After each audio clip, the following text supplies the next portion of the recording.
Hallo Werkzeugfans, willkommen bei GoTools TV. Mein Name ist Sebastian. Und mein Name ist Jochen von Makita. Und ich freue mich total, dass der Jochen da ist, denn wir haben hier jede Menge, auch wirklich krasse Neuheiten von euch da. Denn es geht heute darum, 40 Volt Neuheiten von Makita 2025 und da sind also wirkliche Kracher mit dabei. Bevor wir aber zu den Geräten an sich kommen, wir kommen auch zu kontroversen Geräten wie passt denn hier ein Akku dran? Und ich weiß, da gab es schon richtig viele, auch ganz ehrlich, auch böse Kommentare, damit müssen wir ein bisschen aufräumen. Und ich weiß auch, dass das 40 Volt Thema bei euch, ich sag mal, zumindest noch kritisch gesehen wird auch von vielen. Weil viele sagen, Mensch, ich habe 18 Volt, wollt ihr jetzt 18 Volt aufgeben, wollt ihr jetzt nur 40 Volt machen und so weiter. Und da braucht der Jochen gar nicht viel zu sagen. Natürlich werdet ihr 18 Volt weitermachen, das ist gar nicht das Thema. 40 Volt ist einfach eine andere Leistungsklasse. Ja? Denn ich sage mal, für 80–90% der Anwender draußen wird es genau mit diesem Akku angefangen haben, mit dem klassischen 18 Volt Akku. Wir haben gerade noch darüber gesprochen, 3 Ampere, so früher das gängige Thema. 5 Ampere ist, glaube ich, das, was ich meistens jetzt draußen irgendwo sehe, gibt auch noch einen 6er, aber das ist so der klassische Akku gewesen. Und irgendwo sind natürlich die Grenzen dieser Technologie gesetzt, von der Energie, die ihr einfach rausgeben kann. Und da habt ihr gesagt, wir haben jetzt hier eine neue Schnittstelle, eine neue Technologie, die eben ganz andere Dinge ermöglicht. Und bevor wir zu den Akkus, neuen Geräten kommen, weil die Frage kommt immer wieder, kann ich nicht für das hier auch ein 40 Volt ranstecken? Und vor allem, weil ihr sogar einen Akkuadapter gemacht habt. Ganz klar, ihr könnt hier draufstecken, aber dieser Akkuadapter ist nicht dafür da, um es an ein 40 Volt Gerät ranzutun. Nein. Ja, das ist einfach nur dafür da, und ich finde es auch super, dass ihr das gemacht habt, um 18 Volt Akkus an einem 40 Volt Ladegerät auch zu laden. Ja, dafür ist es da, nicht um euer Gerät damit zu benutzen. Das geht auch gar nicht, physisch auch gar nicht. Und bitte benutzt keine Akkuadapter. Bitte, egal was, egal wo, egal wie, nein. Bitte nicht machen. Ja? Nur so eine Spezialthemen, die genau dafür auch gedacht sind. Moment, bevor es weitergeht, wir verlosen Werkzeug. Und zwar nicht nur in diesem Video, sondern in jedem Video verlosen wir jeweils Werkzeug. Wahnsinn, oder? Du musst nichts weiter machen, außer unten in die Kommentare deine Meinung zu diesem Video oder zu unseren Themen heute zu schreiben. Und der Hammer ist ja wirklich, du kannst dir dein Werkzeug aussuchen. Schau einfach bei uns auf die Verlosungsseite. Dort siehst du einen Pool an Werkzeug, aus dem du dir einen Gewinn aussuchen kannst, wenn du gewonnen hast. Das, was wir an der Seite sehen, sind einige Beispiele. Das könnte es zum Beispiel auch sein. Für dich ein wichtiger Hinweis. Schau mindestens einmal in der Woche auf der Verlosungsseite vorbei, ob du gewonnen hast, denn du kannst ja bei jedem Video gewinnen und das sind eine Menge Gewinnchancen. So, jetzt kommen wir mal zu 40 Volt. Wir haben einmal ganz kurz die Range hier mal aufgebaut. Was haben wir denn eigentlich für verschiedene Akkus? Und ich finde es auch sehr gut, dass ihr auch sehr kompakte Akkus mit dabei habt. Das heißt, wir haben hier 2 Ampere-Stunden, 2,5 Ampere-Stunden, 4 und nochmal 4. Für diejenigen, die das noch nicht kennen. Ich habe da, glaube ich, auch mit dir schon mal ein Video zu gemacht. Bin ich der Meinung? Ja, wir haben da schon mal drüber gesprochen. Genau. Und wir haben hier, ich sag mal, noch herkömmliche Zellen. Hier oben haben wir Tabless-Zellen. Das heißt, wir haben hier einen Akku, der, ich sag mal, noch effizienter, sehr schnell Energie bereitstellen kann, um es mal mit einfachen Worten zu sagen. Und man merkt dort übrigens einen krassen Unterschied. Ich habe gerade vor ein paar Tagen einen Test gemacht mit 2 baugleichen Akkus. Also einmal 4 Ampere so, 4 Ampere so, und Tabless-Zellen machen einen riesigen Unterschied. Wenn man sehr schnell Energie abruft, dann werden sie einfach nicht so heiß und schalten nicht ab. Und dementsprechend, wenn ihr harte Anwendung habt, aber einen kompakten Akku, ist das hier eigentlich euer Akku. Ideal. Ja? Und dann, wenn ihr sagt, ihr braucht noch mehr Energie, dann haben wir hier 5 Ampere-Stunden oder satte 8 Ampere-Stunden mit gespeicherten 288 Wattstunden an Energie. Aber jetzt erstmal die Frage, die zentrale Frage an dich, warum brauchen wir 40 Volt? Wir brauchen 40 Volt, denn mit der 40 Volt Serie können wir jetzt tatsächlich benzinbetriebene Geräte oder sogar netzbetriebene Geräte, können wir die ersetzen, 1:1 oder sogar noch besser durch die 40 Volt Technik. Also das beste Beispiel hier habe ich eine Neuheit dabei. Wir haben jetzt hier einen Schlagschrauber, den wir jetzt hier auf den Markt bringen. Der hat ein Drehmoment von 3150 Newtonmeter und sogar ein Lösemoment von 4000 Newtonmeter. Das sind einfach hier Bereiche, da kommen wir nur mit den 40 Volt Max-Akkus dran. Das heißt, kein Netzkabel, kein Druckluft, überall einsetzbar. Ich kann das einfach, ich sag mal, casual in dem Moment nutzen. Das Ding wiegt wahrscheinlich 20 Kilo, das ist wirklich sehr, sehr schwer. Dafür habe ich ja hier oben auch die Öse, um es entsprechend von oben runterhängen zu haben. Aber ich habe dann kein weiteres Kabel mehr, keinen weiteren Zulauf mehr. Und das hat natürlich immense Vorteile. Absolut. Meine Frage ist aber, wer braucht das? Ja, also ich sag mal hier, Gleisbau zum Beispiel, also es gibt Verschraubungen, da werden aktuell eben druckluftbetriebene oder netzbetriebene Geräte eingesetzt. Trotz allem, manchmal sind die hinderlich, die Schläuche sind hinderlich, die Kabel oder es sind auch eine Gefahrenquelle, wie auch immer, sind wir hier natürlich dann unabhängig. Also daher ideal. Also gefühlt kann man damit Brücken zusammen oder auseinanderbauen. Es ist schon ein absolut mächtiges Gerät und wenn man sich mal anschaut, wirklich, das ist ja Wahnsinn. Ja? Und ich habe hier einfach mal unten einen Akku dran und kann damit arbeiten. Das sind Dinge, die konnten wir uns selbst vor 3, 4 Jahren ja überhaupt nicht vorstellen. Muss man ja ganz klar sagen. Ähnlich übrigens, wie wir es hier hinten haben. Dazu habe ich ja vor kurzem ein Video gemacht. Es ist ja auch absolut, also in meinem Wording ist es brutal, was mit so einem Akku möglich ist. Vor allem, wir haben ja auch mal getestet, wie viele Schnitte wir schaffen. Es ist ein hocheffizientes Gerät. Bei den Videos stand ja bei uns auch da unten drunter, da schaffst du vielleicht mal 3 Schnitte mit, aber weit gefehlt. Wenn ich mich richtig erinnere, haben wir 80, 90 Schnitte gemacht mit einer Akkuladung und die musst du auch erstmal machen. Und zur Not nimmst du halt noch einen zweiten Akku dazu und hast hier auch richtig Spaß damit. Also man sieht hier 40 Volt, das sind wirklich, dafür ist eben auch da, um auch mächtige Geräte zu benutzen und auch ganz andere Dinge jetzt auf einmal möglich zu machen. Die Frage ist natürlich, also eine logische Frage ist, ich brauche doch aber keine 40 Volt zum Beispiel für einen Schlagschrauber eigentlich. Also für diesen Schlagschrauber würde ich es wahrscheinlich brauchen, vielleicht nicht brauchen. Theoretisch gibt es solche Geräte in 18 Volt. Mit 40 Volt haben wir natürlich eine Ergänzung in unserer Range, dass ich tatsächlich auch in dem 40 Volt Programm mich bewegen kann. Und trotz allem haben wir hier die Möglichkeit, dass wir tatsächlich noch höhere Drehmomente, höhere Werte erreichen, wenn die Maschine im 40 Volt Programm auftaucht. Aber was haben wir denn hier für ein Gerät? Hier haben wir jetzt ein neues Modell, was die Aufnahme angeht. Grundsätzlich gibt es die Größe der Maschine, das Modell gibt es schon im 40-Volt-Programm. Jetzt allerdings neu, auf vielfachen Wunsch, auch hier mit Halbzollaufnahme. Wir haben hier die Halbzollaufnahme vorne mit dem Sprengring. Es wird sogar noch eine zweite Variante geben mit der Kugelrasterung. Dementsprechend also für jede Art Anwendung dann eben für die Halbzollnüsse geeignet. Ich sage jetzt einmal, wir haben auch bei uns im Sortiment Halbzollnüsse. Ich zeige euch das mal. Und da wiederum sogar jetzt auch relativ neu bei uns im Sortiment hier die einteiligen Halbzollnüsse mit Torx. Das heißt, wenn ich Torx-Schrauben habe, kann ich hier mit einem einteiligen mit einer einteiligen Halbzollnuss arbeiten, ohne Adaptierung. Immer besser bei der Art der Anwendung. Genau, wichtig ist, vielleicht wissen das nicht alle, auch vielleicht sogar gar nicht viele, wenn ich das jetzt hier drauf tue, dann habe ich den großen Vorteil, also wirklich das ist jetzt der Stift. Ja, der Stift ist also es gibt ja 3 verschiedene Arten Halbzollaufnahmen, das heißt, die kann ich jetzt quasi bei allen Arten verwenden.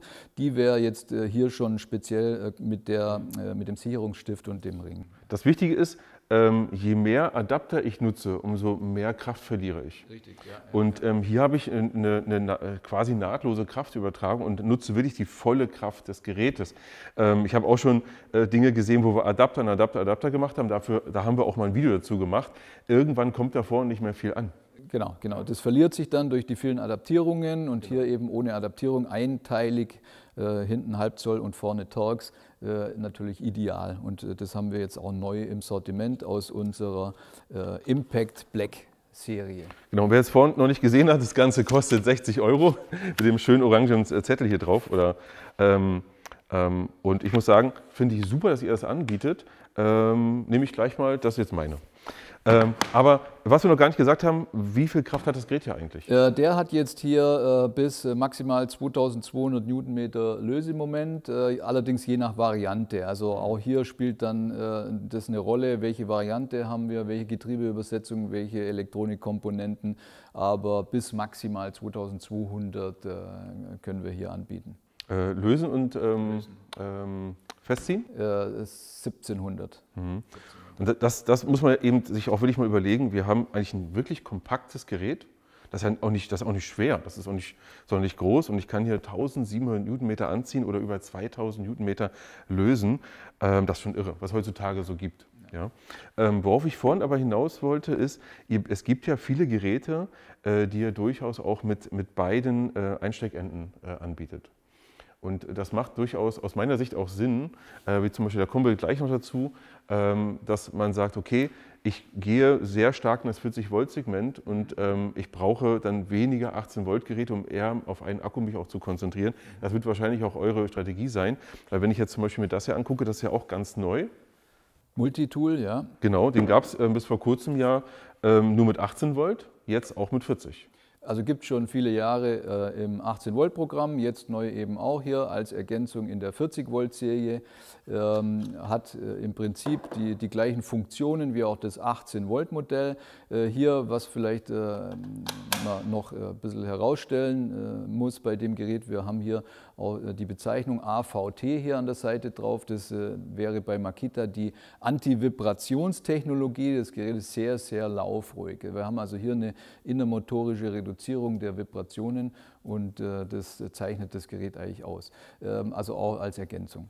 Ja, also bei dem Gerät kann ich nur sagen, wer so ein Multitool, ich sag mal, ältere Modelle, egal mal welcher Hersteller in der Hand hatte von so einem Multitool, der weiß auch, was das bedeutet. Erstens, es ist wirklich laut, weil die Vibration wird überall hin übertragen und das ist so unangenehm laut. Und wenn man das länger in der Hand hat, irgendwann vibriert die ganze Hand. Man darf es ja auch noch nicht ewig benutzen, weil die Vibration ist auch etwas, was gesundheitsschädlich ist. Als ich dieses Gerät in 18 Volt, das wird ja im Grunde bei den Funktionen jetzt nicht schlechter geworden sein, in der Hand hatte, ich dachte, es wäre kaputt. Ich dachte wirklich, erstens ist es kaputt und zweitens gar nicht an, weil man hat fast nichts gehört. Im Verhältnis zu anderen Geräten war es quasi Flüsterbetrieb und die Vibration ist so gut gedämpft, das könnt ihr euch nicht vorstellen. Also wer das noch nicht in der Hand hatte, würde es nicht glauben. Der Sebastian erzählt dir irgendeinen Quatsch und wenn du das sagen würdest, glaubst du schon gar keiner. Das ist halt wirklich irre. Und wenn man sehr häufig Multitool benutzt, ist das wirklich, boah, das ist schon echt, kann ich euch nur wärmstens empfehlen. Wirklich ein tolles Gerät und macht richtig, richtig Spaß. Ja, also das ist schon wirklich schön. Schön auch, dass ihr jetzt einen 40 Volt anbietet, weil ich glaube, dass es eben durchaus Anwender gibt, die sagen, naja, wenn ich diese großen Geräte, wenn ich da hingehe und da 40 Volt in dieses Thema reingehe, dann ist es eine schöne Sache, wenn ich dann auch mich dann eher auch in dem Bereich wie zum Beispiel mit dem Gerät dann auch aufhalte. Umso weniger Ladegeräte brauche ich und umso weniger verschiedene Akkus brauche ich auch. Ja. Aber Ladegeräte, ihr habt jetzt ja für 40 Volt auch einen neuen Ladekoffer rausgebracht. Richtig, wir blenden euch den mal ein, 2 Varianten, einmal 8 Akkus, einmal 12 Akkus. Je nachdem, was ihr laden wollt, bei dem mit 8 Akkus könnt ihr ja sogar mit dem Adapter, deswegen habe ich extra nochmal hier, da auch die 18 Volt damit laden. Ja. Und die großen? Und die großen natürlich, genau. Also BCC01 und BCC02 sind unsere neuen Ladekoffer, wo man dann 40 Volt Akkus laden kann und bei dem mit 8 Steckplätzen eben auch die 18 Volt Akkus mittels Adapter. Ich möchte euch noch mal 2 Sachen vom Tisch hier hinten holen. Und zwar eine Sache, die ich echt witzig finde. Und zwar ist es das hier. Das hier ist quasi, kann man ja eigentlich sagen, das ist kein Akku. Das ist eher ein Akku-Dummy. Ich kann ihn auf das Gerät draufstecken, ich kann hier hinstellen. Das ist erstmal super, aber es ist kein Akku, sondern es ist eine Aufbewahrungsbox. Ja, da könnt ihr etwas Beliebiges reintun. Hast du eine Idee, was man da reintun sollte? Also wenn ich jetzt zum Beispiel auf die Baustelle fahre und ich habe da ein paar unschöne Arbeiten zu erledigen, dann denke ich mir immer, naja, eigentlich will ich jetzt meinen Autoschlüssel da nicht irgendwie in den Dreck. Dann würde ich den jetzt da reinpacken und damit ich ihn dann auch wieder finde, habe ich dann hier eigentlich eine schöne Aufbewahrungsbox und er bleibt sauber, er wird nicht dreckig und ich weiß, wo er ist.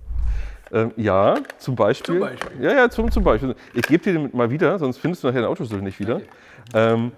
Aber das, was ich schön finde, ist ein kleiner Artikel, kostet 6 €. Übrigens, was immer wir hier gerade können, unten in der Videobeschreibung ist alles verlinkt, gerade auch das, die Zubehöre. Schaut einfach mal rein, ehrlicher Preisvergleich, ihr wisst, steht immer unten in der Videobeschreibung. Ich finde das toll, selbst wenn man einfach sagt, ich habe irgendjemanden, den möchte ich beschenken, da kommen da ein paar Toffifees rein oder keine Ahnung was, ja, oder was derjenige gerne haben möchte, ein paar Akkus oder ein paar Bits oder was auch immer. Vielleicht lasst ihr euch auch irgendwelche Sets da mal mit einfallen, kann ja alles noch kommen, aber ist eine Kleinigkeit, finde ich aber eine Mega-Sache. Ja? Aber das ist auch so Makita immer noch mal so ein bisschen so was drumherum. Ja? Das ist eine schöne Sache. Dann haben wir auch noch mal was, wo wir auf jeden Fall noch mal darauf aufmerksam machen wollen. Und zwar haben wir hier eine Zubehörbox. Wissen viele nicht. Wir haben hier schlagfeste Bits. Das heißt, Standard-Bits sind in der Regel nicht schlagfest, weil wir haben ja hier einen Schlagschrauber gehabt. Standard-Bits sind nicht schlagfest, sondern die brechen dann entsprechend relativ schnell. Das hier sind schlagfeste Bits und da hast du so eine Art Grundausstattung. Wir haben erstmal die Standardnüsse hier dabei, Bits dabei und wenn du jetzt im Schlagschrauber, also mit Schlag oder auch mit Akkuschrauber arbeitest, hast du hier ein kleines Anfängerset für rund 30 €. Ja, quasi ein Starter-Set, wenn ich sage, ich habe einen Akku-Bohrschrauber, ich habe einen Schlagschrauber, hier sind Bits drin, Magnethalter, Halbzollnüsse, 2 Stück, also habe ich so ein kleines Starter-Set für die grundlegenden Arbeiten. Genau. Wenn wir jetzt noch mal bei großen Maschinen kurz bleiben, wir haben ja auch einen Trennjäger, den rolle ich mir mal hier vor. Auch das jetzt in 40 Volt. In der Vergangenheit war es etwas, wo man eher auch mal 2 Akkus drin hatte, 2 18 Volt. Jetzt hier auch in einmal 40 Volt. Hier haben wir eine Zwischenlösung quasi. Wir haben hier einen Scheibendurchmesser maximal bis 305 mm. Dadurch erzielen wir hier eine Schnitttiefe bis 122 mm. Das ist eigentlich eine gute Schnitttiefe für so eine in Anführungszeichen kleine Scheibe. Der hat jetzt quasi die Aufnahme für einen 40 Volt Akku, also funktioniert mit einem 40 Volt Akku. Ersetzt dadurch, sage ich jetzt mal, netzbetriebenes Gerät und hat aber noch den Vorteil zum netzbetriebenen Gerät, dass wir hier diese ergonomische Griffform haben. Also wir können das Gerät ja tatsächlich in verschiedenen Positionen handeln und haben diese gummierte Griffhaltung hier. Und dementsprechend natürlich auch angenehmer wie einen, ich sage jetzt mal in Anführungszeichen, normalen Winkelschleifer. Absolut. Ich wollte es hier an der Stelle nochmal zeigen, weil man sieht, man kann bis hier ins Material eintauchen. Ja? Dadurch habe ich hier eine enorme Schnitttiefe, trotz des kleinen Blattes. Man kann ja nicht von wirklich kleinem Blatt sprechen, aber im Verhältnis ist es wirklich eine amtliche Schnitttiefe, die auch häufig das größte Gerät dann obsolet macht, oder ich kann halt wirklich tiefer noch damit arbeiten. Was natürlich ganz wichtig ist, ich kann hier auch, ja, staubfrei würde ich jetzt nicht sagen, aber ich kann hier, so muss ich es zeigen, ich kann hier auch Wasser anschließen, das funktioniert, um entsprechend hier Wasser zu fördern und dann den Staub zu minimieren. Ich kann das natürlich auch einstellen, hier vorne. Öffnen, schließen. Genau. Wir haben hier vorne die Einspritzdüsen für die Bewässerung, können hinten mit einem Gartenschlauch anschließen quasi und dann natürlich dementsprechend hier mit so einer Diamantscheibe haben wir dann einen schönen Nassschnitt ohne Staub. Mhm. Ja, eine tolle Sache. Ihr habt das Ganze aber auch noch eine Nummer größer. Wir haben den auch noch in 2x40 Volt als 80 Volt Max-Gerät. Da haben wir natürlich dann dementsprechend größere Scheibendurchmesser und die Geräte ersetzen tatsächlich 1:1 Benzingeräte. Makita hatte auch schon Benzintrennjäger im Programm. Die Produktion haben wir vor 2 Jahren eingestellt, weil wir jetzt sagen, wir können die 1:1 mit den Akkugeräten ersetzen und haben sogar hier bei der Akkumaschine noch mehr Drehmoment hier vorne auf der Scheibe wie bei dem Benzingerät. Genau, das ist immer ganz wichtig. Das heißt nicht, ja, irgendwie äquivalent, vielleicht vergleichbar und dann ist es aber nur auf dem Papier so, sondern die Maschinen sind wirklich stärker als die anderen Geräte. Und wenn man sich mal überlegt, also schreibt doch bitte mal in die Kommentare, wie eure Sichtweise dazu ist. Aber wenn ich mir so ein großes Gerät vorstelle, da ist erstmal da ist ein Benzinmotor drin. Ich musste Benzin nachfüllen. Dann läuft irgendwas mit dem Vergaser nicht. Dann habe ich die ganze, ich sag mal, die Geruchsbelästigung. Eigentlich Innenarbeiten, ich sag mal, nein, wir wissen alles, was Dinge passieren. Ja? Und hier muss ich nichts weiter nehmen, außer das Gerät. Ich stecke dann da meinen Akku rein. und dann fertig. Und das läuft. Und ich muss mir vorher auch gar keine Gedanken machen, weil bei mir ist es häufig so, bei benzinbetriebenen Geräten, die ich auch nicht jeden Tag benutze.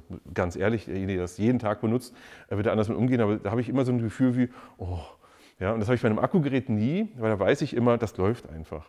Und das ist für mich persönlich auch ein Riesenvorteil. Aber ich wollte nochmal auch darauf hin, 40 Volt Geräte, beziehungsweise jetzt in dem Fall auch 80 Volt Geräte, das ist halt pure Power und das erfordert auch ein gewisses Umdenken. Ja, auch ein Umdenken, was alles überhaupt möglich ist. Wenn wir beim Doppelakkubetrieb sind, können wir vielleicht mal hier hinten hinschauen.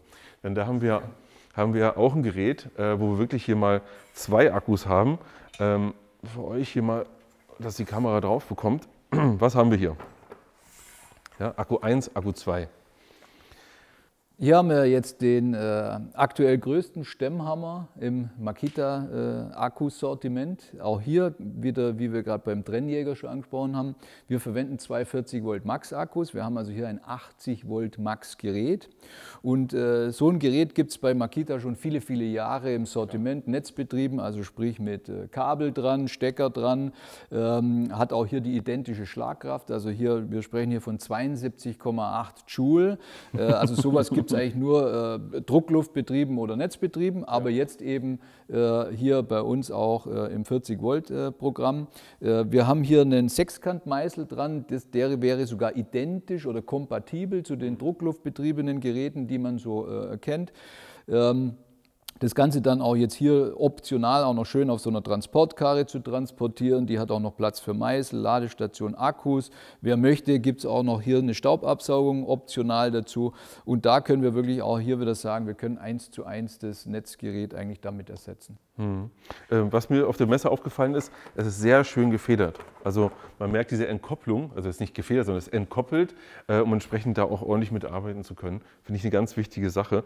Aber man sieht hier 80 Volt, ja, ich meine, das hat man natürlich nicht im Akkuschrauber, aber bei solchen, weil die Diskussion, vielleicht können wir mal wieder zurückgehen, die Diskussion war natürlich, als 40 Volt eingeführt wurde, Mensch, macht das denn Sinn? Hätten wir nicht ja auch einfach nur 2 Akkus reinpacken können und so weiter und so fort. Aber die logische Entwicklung macht aus meiner Sicht total Sinn, wenn man sich anschaut, dass jemand, der einen 40 Volt Akku hat, der kann von so einem Gerät bis eben zum Doppelakkugerät alles betreiben und auch die härtesten Anwendungen betreiben. Und das ist eine Entwicklung, die ich persönlich total sinnvoll finde. Also ich weiß nicht, wie du es siehst, aber wahrscheinlich ähnlich. Und dementsprechend ist es wichtig für euch, wenn ihr über 40 Volt nachdenkt, das Thema betrachtet wirklich diese gesamte Anwendungsbreite. Ja? Und ganz wichtig, dass es die klare Aussage auch von Makita gibt, 18 Volt wird nicht sterben. Ja? Es wird weiterhin 18 Volt Geräte geben. Es gibt auch immer wieder neue 18 Volt Geräte, weil auch da gab es die Diskussion natürlich. Nein. Also da muss ich ganz klar sagen, 18 Volt, die Entwicklung geht weiter. Es wird neue Geräte geben, auch was die Entwicklung der Akkus angeht. Es wird auch da weiterentwickelt. Also wir werden im 18 Volt Programm auch viele neue Highlights dann in Zukunft noch wieder bringen. Hier die 40 Volt Serie ist ja wir sprechen hier von Next Generation Technology, also nächste Generation. Wir haben die Serie zusätzlich, um wirklich Bereiche abdecken zu können, wo wir sagten, okay, mit 18 Volt kommen wir da nicht weiter. Deswegen haben wir keine alte oder neue Serie, sondern wir haben sowohl als auch. Es gibt neue 18 Volt Geräte, Akkutechnologie werden wir auch weiterentwickeln. Auch hier in der 40 Volt Serie werden wir Akkutechnologie weiterentwickeln. Also wir arbeiten. Genau, also ihr bleibt nicht stehen, man sieht es ja auch an dem relativ neuen Tablets-Akku. Ich möchte jetzt mal, weil ich die ganze Zeit schon meine Hand da drauf habe, zu einem Gerät kommen. Das hier ist ein akkubetriebenes Gerät. Und da ist jetzt natürlich die Frage, wo zum Teufel ist hier der Akku? Und hier geht ja auch einfach einen anderen Weg, der erst einmal relativ kontrovers gesehen wird. Weil ich glaube, letztes Jahr auf der Messe haben wir uns mal das erste davon angeschaut. Und wie viele von euch da drunter geschrieben haben, was soll das denn? Ja, das war schon erstaunlich und damit müssen wir mal aufräumen. Aber erst einmal, ihr geht hier einen anderen Weg. Andere Hersteller packen den Akku hier dran. Dadurch haben sie natürlich einen riesengroßen Nachteil. Sie haben nicht mehr dieses leichte, einfache Arbeiten, dieses ich sag mal, wie man das so kennt, man möchte eigentlich, wenn man schleift, möglichst wenig Gewicht hier an dem Gerät haben, sondern es gut greifbar haben, gut führbar haben. Und das, wenn ich jetzt hier so einen Block hier ranpacke, wird es dann irgendwann schwierig. Ja? Und deswegen seid ihr einen Weg gegangen und der hat für Kontroverse gesorgt. Vielleicht zeigen wir mal, wie der Akku hier wirklich rankommt. Ja, wir haben den Akku separiert. Wir haben quasi hier gesagt, okay, wir wollen so leicht wie möglich für den Werker, den Anwender die Maschine haben, dass er wirklich nur das Gewicht und das Handling von der Maschine spürt und nicht das Akkugewicht, was dann je nach Akkugröße dann hier dementsprechend vielleicht nach hinten zieht. Genau. Und deswegen haben wir also hier diese Cable-Connector-Type. Das heißt, wir haben hier den Adapter, den wir hinten ansetzen und können dann den Akku entweder auf dem Werkstück platzieren oder wir können den an Gürtel machen. Es gibt auch die Anwendung, dass ich sage, okay, ich will hier mit aktiver Staubabsaugung arbeiten. Also wir haben serienmäßig so einen Staubsack dabei, aber aktiv Staubabsaugung, sprich Staubsauger. Und auch da haben wir im Sortiment einen sogenannten Rucksack-Staubsauger. Das ist Andreas, kein Rucksackstaubsauger, aber er hat etwas auf dem Rücken. Andreas ist unser Rucksack-Staubsaugerträger. Und einfach, damit man das mal hier sieht, was wir uns dabei gedacht haben. Ich kann also hier mit dem 40 Volt Max Rucksack-Staubsauger, den kann ich direkt anschließen an dem Schleifer. Und ich habe sogar jetzt hier, wir werden also jetzt zusätzlich als Zubehör noch rausbringen, diese Tasche für den Rucksack-Staubsauger und kann dann den Akku hier oben, haben wir also eine spezielle Tasche für den Akku, kann den Akku hier oben einsetzen und dann hat der Werker, Anwender, wie ich gesagt habe, der hat dann nur dieses Gerät in der Hand, inklusive aktiver Staubabsaugung und kann dann, je nachdem, wo er sich gerade befindet, kann er dann unabhängig, ohne Druckluftschlauch, ohne Elektrokabel irgendwas hinter sich herziehen zu müssen, die Arbeiten tätigen. Schaust du mal, ich habe hier irgendwas falsch gemacht. Ich habe es nicht eingeklickt. Wir haben hier so einen Bajonettverschluss hinten dran, so. Genau. Anwendungsfehler, ganz klassisch. So, jetzt nochmal in die Hand nehmen. So, und jetzt machen wir Folgendes. Wir tun den mal ganz kurz hier rein, dass wir das auch mal zeigen. Und ich glaube, es ist wichtig zu verstehen, wozu das so ist. Ah, hier ist schon einer drin, genau. Ja, habt ihr aber wirklich hier ihm was zu tragen gegeben. Ah, ja. So. Und jetzt machen wir es mal so. Und jetzt kommst du vielleicht einfach so hier zu uns. Und jetzt kannst du mal zeigen, so würde man es jetzt hier anwenden. Und jetzt kann ich hier... So könnt ihr jetzt schleifen, inklusive aktiver Staubabsaugung. Hat alles am Mann, zieht keinen Druckluftschlauch hinter sich her, kein Elektrokabel. Hier vielleicht auch noch interessant zu wissen, wir haben den Staubsauger hier speziell mit unserem AWS-Modul. Das heißt, wir haben also hier einen Bluetooth-Empfänger im Staubsauger verbaut. Die Schleifer haben alle die Möglichkeit, einen Bluetooth-Sender einzusetzen. Heißt also auch, der Staubsauger wird immer nur dann eigenständig an- und ausgehen, wenn der Schleifer benutzt wird oder eben der Schalter, Ein-Ausschalter betätigt wird. Also ich muss da eigentlich nichts mehr selber schalten, sondern ich kann wirklich mit dem Gerät arbeiten, an, aus. Der Staubsauger geht automatisch an, aus. Ideal. Mhm. Ja, und ich glaube, also erstmal danke, Andreas. Ich glaube, den kannst du auch mitnehmen. Oder also schleif mal weiter. Genau, schleif mal weiter. Wir zeigen mal ganz kurz, wir hatten eben, ich glaube, den Dreier oder den Fünfer, weiß ich gar nicht. Wir haben auch verschiedene, nee, Fünfer war es, wir haben noch verschiedene andere da. Einmal als 150er haben wir eben schon gesehen. Wir haben hier auch einen 125er. Ja, also hier seht ihr es nochmal. Hier haben wir 125er Teller mit einem 5 mm Hub, vermute ich mal, deswegen steht es drauf. Wir haben aber noch andere Formen. Ja, also wir haben zwei verschiedene vom Hub her. Wir haben 3 mm Hub oder 5 mm Hub, was wir hier oben direkt am Gehäuse ablesen können. Und was die Grundplatte angeht, die Exzenterschleifer gibt es in 125 mm Durchmesser wie jetzt hier oder in 150 mm Durchmesser.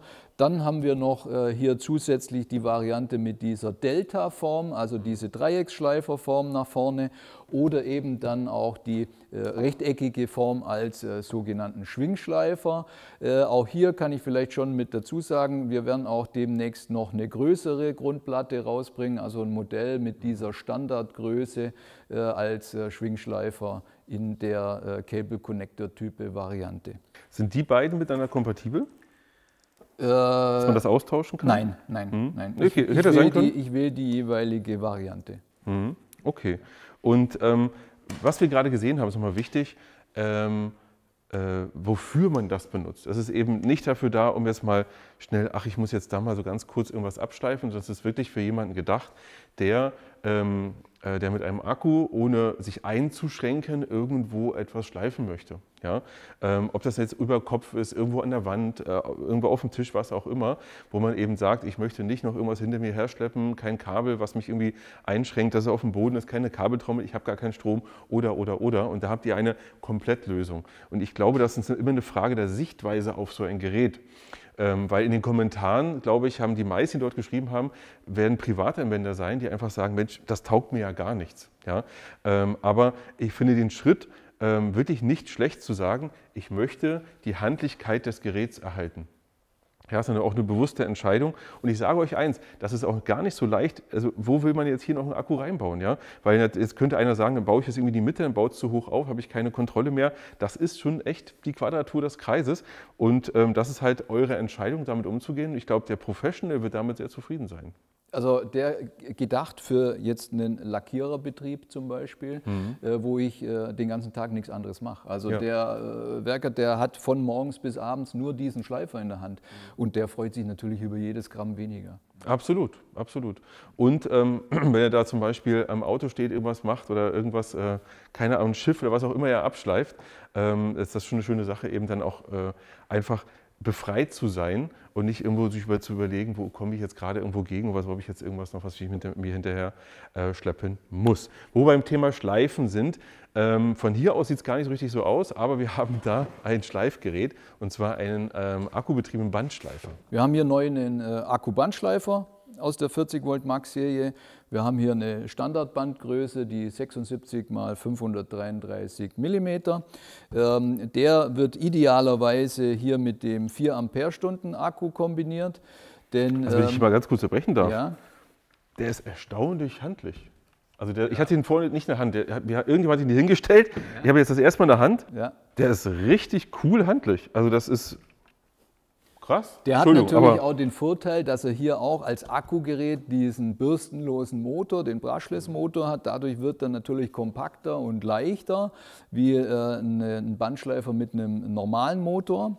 Und was ich jetzt gerade sagen wollte, mit dem 4 Ampere-Stunden Akku ideal, denn wir haben also hier als optionales Zubehör auch diesen speziellen Schraubzwingensatz. Die Schraubzwingen, die werden hier oben eingesetzt am Gehäuse und dann kann ich den sogar, es gibt dann noch einen passenden Schleifrahmen dazu beziehungsweise einen Anschlag und dann kann ich den sogar als teilstationären Bandschleifer hier quasi mit den Schraubzwingen, kann ich den auf einer Tischplatte fixieren. Geniale Lösung. Also ich mag das. Du kannst halt so oder so benutzen. Ich so eine mobile, so eine Schleifstation nutze ich wirklich ganz gerne mal und macht auch total Sinn. Und das Gerät, sage ich euch, ist ein Blick wert. Und ihr schreibt mal bitte allgemein in die Kommentare, welches dieser Geräte soll ich mal ausführlich testen. Ja? Also ich richte mich da gerne nach euch. Das wäre auf jeden Fall ganz oben auf der Liste, denn Bandschleifer ist immer so ein Thema. Gerade die Handlichkeit und auch die gewisse Griffform, weil ich finde es schön, dass ich hier eine relativ weite Fläche habe, um schön unter Kontrolle zu haben. Das finde ich cool. Schöne Sache. Natürlich hier auch wieder mit der Absaugung, automatischen Anlauf und so weiter und so fort. Bluetooth-Modul. Genau. Ja. Gut, was mich vielleicht noch interessieren würde, ob die Bandbreite ausreichend ist mit 76 mm oder ob es vielleicht eine breitere Bandbreite sein soll. Ich glaube, das ist immer die Frage, ja. Ich glaube, dann wird es wieder natürlich ein, ich sag mal, klobigeres Gerät. Ich weiß, ihr bietet ja das auch breiter an als Netz, wenn ich mich richtig erinnere. Als Netzbetrieben gibt es sowas auf jeden Fall. Ist aber schon ein Trümmer. Ja. Ja, also, nichts gegen das Gerät, aber es ist dann schon, da will man auch wirklich große Flächen bearbeiten. Ja, ganz klar. Okay, kommen wir zu einem Gerät, was eines meiner Lieblingsgeräte ist, das Thema Oberfräse. Auch etwas, was ja relativ neu ist, also Oberfräsen jetzt nicht, aber was also selbst vor, ich sag mal, 1,5 Jahren hätte ich mir nicht vorstellen können, das ist gar nicht so lange her, dass hätte mir keiner erzählen können, dass ich so eine Fräse bekomme mit einer 12 mm Aufnahme. Weil ihr stellt ja keine Fräse her mit einer 12 mm Aufnahme, wenn da so ein 5 mm Fräser unten dran ist, sondern da kann man ja wirklich amtliche Fräser reintun und die Fräse kann das einfach. Und das finde ich wirklich erstaunlich. Bevor wir uns vielleicht die noch mal ein bisschen genauer angucken, möchte ich mal eine Sache mitnehmen. Und zwar, wir haben hier ein Fräserset, kostet um die 130 € und ich glaube, die wenigsten kennen das Fräserset von Makita. Ich kannte das auch nicht, ganz ehrlich. Ich habe es noch nie vor in der Hand gehabt. Deswegen haben wir es extra mitgebracht. Also wir haben hier auch ein Standard-Fräserset und ich kann euch nur wärmstens ans Herz legen, wenn ihr kein Set habt, kauft euch mindestens mal ein Set. Gar nicht, um die Standardfräser vielleicht zu haben, ja, sondern wenn ihr so spezielle Sachen habt, wenn ihr sagt, oh, jetzt bräuchte ich genau so einen Fräser. Genau dafür ist so ein Set genial. Ja? Ob es nun V-Nut ist oder ob das Schwalbenschwänze sind, Anlaufringe, das hat man in so einem Set da und man kauft sich das nicht immer für jede einzelne Anwendung. Also wirklich überlegt euch das, nehmt mal so ein Set für euch und kauft euch das mal dazu. Lasst uns mal kurz über die Kraft sprechen. Hat das Gerät wirklich genügend Kraft, um halt auch mal mit einem 12 mm Fräser zu fräsen? Absolut, absolut. Wir sprechen hier jetzt über eine Leistung von 1900 Watt. Und ich denke, gängige Oberfräsen haben keine 1900 Watt, also 1900 Watt, da bewegen wir uns schon eigentlich in den größeren Bereichen, also auch bei Makita bei uns müssen wir sagen 1800 Watt, 2300 Watt, sowas, das sind größere Modelle, aber da können wir wirklich sagen, hier absolut vergleichbar mit 1900 Watt. Wir haben außer der 12 mm auch noch eine 6 und eine 8 mm Spannzange dabei, also ich kann 6, 8, 12 alles kombinieren. Was wir jetzt hier gerade montiert haben, wäre allerdings Sonderzubehör, gehört also nicht zum serienmäßigen Lieferumfang, der Adapter für die Führungsschiene. Die ich aber wärmstens euch empfehlen würde, weil es macht total Spaß, mit einer Führungsschiene zu arbeiten. Du brauchst hier nicht irgendwo einen Anschlag bauen und nicht irgendwo versuchen, da irgendwas zu adaptieren. Das kostet im Verhältnis nicht viel Geld und bringt euch so viel Zeitersparnis. Also wenn ihr eine Oberfräse habt, immer den Adapter dazu kaufen. Ich möchte aber euch mal Folgendes zeigen. Schaut mal, das hier ist ja die eigentliche Oberfräse. Und wenn wir uns mal anschauen, das sind 1900 Watt oder äquivalent zu 1900 Watt. Wenn wir uns mal anschauen, netzbetriebene Geräte in der Leistungsklasse sind häufig deutlich größer. Ja, da sehen wir auch, wo die Entwicklung halt hingeht, dass wir kompakte, extrem starke Geräte haben. Und ich kann euch nur sagen, das Gerät kann damit umgehen. Das braucht natürlich einen passenden Akku. Ich möchte auch einen Akku haben, der auch gefordert werden kann. Das ist ganz klar. Aber das Ding zieht einfach durch. Und ich weiß, dass viele von euch natürlich auch immer diese Diskussion haben, naja, aber absaugen muss ich ja trotzdem noch, dann brauche ich auch ein Kabel und so. Aber nee, erstens, die BG hört ja nicht mit heute, ich fräse häufig auch ohne Absaugung, das natürlich niemand macht, außer ich. Dementsprechend ist es so, dass ich das Gerät ja einfach dann nehmen kann und sagen kann, ich möchte jetzt hier fräsen, ich nehme es und lege los. Ja, das finde ich, ist für mich ein Riesenvorteil und seitdem ich akkubetriebene Oberfräsen habe, benutze ich sie auch viel mehr. Ich kann gar nicht sagen, warum, aber es ist einfach so. Und das zweite Thema ist, jedes Kabel, was weniger da ist, über das stolperst du nicht, über das ärgerst du dich nicht und so weiter und so fort. Und ich habe mich bei einer starken akkubetriebenen Oberfräse noch niemals geärgert, dass sie zu wenig Kraft hatte. Und gerade erst recht nicht in der Leistungsklasse, da gibt es gar kein Vertun. Denn das, was wir in der Regel in der Hand haben, sind ja meistens eher kleinere, kompakte Geräte, die gar nicht, also mit Kabel dann auch, die gar nicht so viel Kraft haben, weil man es meistens gar nicht zwingend braucht. Und hier hat man das erste Mal ein Gerät, wo man sagen kann, jegliche Hunger an Kraft ist hier wirklich standgegeben, kann man sagen? Abgedeckt. Abgedeckt, genau. Das wäre meine Sichtweise auf das Gerät. Ja. Wir könnten noch relativ lange darüber sprechen, aber wenn ihr die mal im Detail getestet haben wollt, schreibt es gerne mal in die Kommentare, hätte ich richtig Lust drauf. Ja. Wir schauen mal hier weiter. Ich gucke die ganze Zeit eigentlich schon hier Richtung Lautsprecher, aber ich möchte mal hierzu kommen, weil das hier ist ein Gerät, das hatte ich schon mal in einer Sendung und habe gedacht, was zum Teufel soll das eigentlich? Und hier haben wir mal auch ein Beispiel. Wir haben jetzt hier, ich stelle es mal erstmal so hin, wir haben jetzt hier das Gerät in 40 Volt, aber, das hatte ich vorhin, glaube ich, schon mal erwähnt, wir sehen hier das Ganze baugleich hier auch nochmal mit 18 Volt. Ja?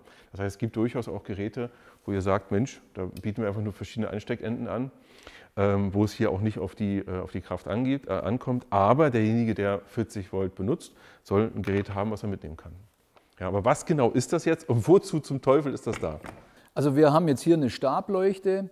Jetzt wird man sagen, gut, mit dem ganzen Gestell, was ist hier der Stab, was soll das sein? Wir haben also die Leuchte hier eingeklipst in diese Aufhängevorrichtung. Das heißt, wir können die hier so ganz einfach nach oben rausklipsen und haben dann im Prinzip diese besagte Stableuchte. Wir haben 2 Leuchtfelder mit verschiedenen Leuchtstärken bis maximal 1700 Lumen. Der Arm lässt sich auch noch abklappen, das heißt, ich kann also in verschiedenen Winkeln oder vielleicht sogar, wenn ich sage, es soll beidseitig beleuchtet werden, dann kann ich also sagen, jetzt hier vorne, hinten oder links, rechts. Die Felder lassen sich auch einzeln schalten, also ich kann sagen, beide sollen leuchten oder nur das eine oder das andere. Und mittels der Halterung, das ist jetzt eigentlich so eine klassische Halterung, um die, ich sage mal, in einer Motorhaube einzuhängen, um den Motorraum zu beleuchten für Arbeiten an einem PKW. Dementsprechend kann man das hier einklipsen, gehört serienmäßig zum Lieferumfang mit dabei. Und wie wir ja vorher gesagt haben, hier haben wir jetzt auch wieder die Variante einmal als 40 Volt Max oder einmal als 18 Volt. Also wir können viele, viele Geräte parallel in beiden Voltklassen anbieten. Lässt sich ausziehen, mit einer Feder zieht sich es wieder zurück, sind auch links und rechts gummiert, diese Aufhängebügel, dass wir keine Beschädigung haben an der Motorhaube, wie ich gesagt habe. Und dementsprechend dann in 2 verschiedenen Arten zu verwenden. Vielleicht kannst du mal kurz demonstrieren, dass du auch mal festhältst, wie weit wir es ausziehen können.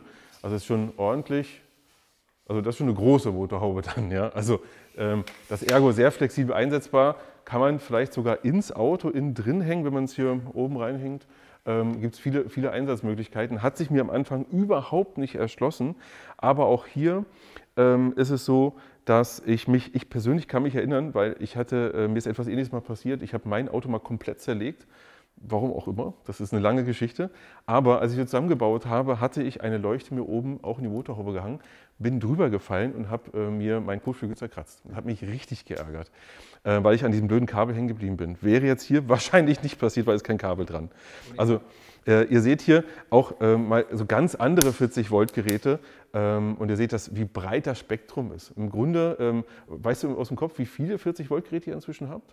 Wir haben aktuell über 210 40 Volt Max-Geräte. Also ihr seht, das ist riesig. Wenn man sich überlegt, wann habt ihr mit 40 Volt angefangen? Vor 2 Jahren? 3 Jahren? Also das, was wirklich im Markt drin war, das ist noch nicht lange her. Und diese Menge an Geräten, die ihr inzwischen rausgebracht habt, das ist irre. Also das ist wirklich sehr, sehr viel. Und da muss man sagen, da habt ihr richtig Gas gegeben. Wenn man es einmal verstanden hat, dann ist es logisch. Ja? Und wir sehen hier auch, ich kann es dahin einstellen, wo ich es brauche und dann das entsprechend beleuchten.